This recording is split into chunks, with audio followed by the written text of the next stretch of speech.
Chapter 15. When he was come down from the mountain, great multitudes followed him. And it came to pass, when he was in a certain city, behold, a man full of leprosy, who seeing Jesus fell on his face, and besought him, saying, Lord, if thou wilt, thou canst make me clean. And Jesus, moved with compassion, put forth his hand, and touched him, and saith unto him, I will, be thou clean. And as soon as he had spoken, immediately the leprosy departed from him, and he was cleansed. And he straitly charged him, and forthwith sent him away, and saith unto him, See thou say nothing to any man, but go thy way, show thyself to the priest, and offer for thy cleansing those things which Moses commanded, for a testimony unto them. But he went out and began to publish it much, and to blaze abroad the matter, insomuch that Jesus could no more openly enter into the city, but was without in desert places, and they came to him from every quarter.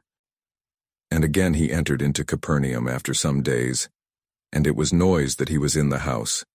And straightway many were gathered together, insomuch that there was no room to receive them, no, not so much as about the door.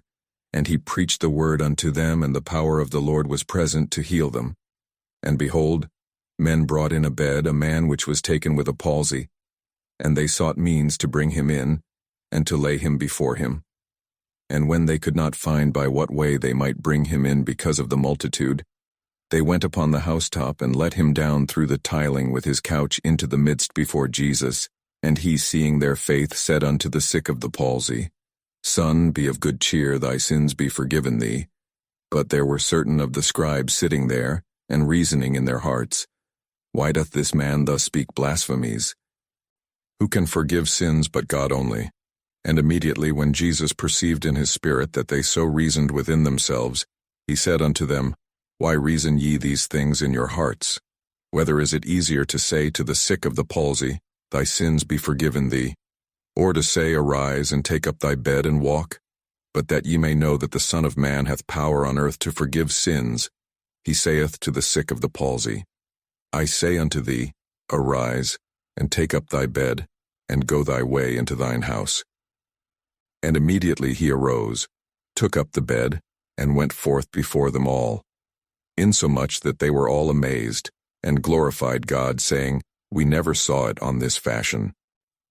And he went forth again by the seaside, and all the multitude resorted unto him, and he taught them.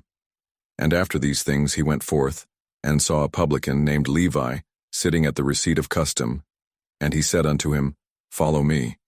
And he left all, rose up, and followed him.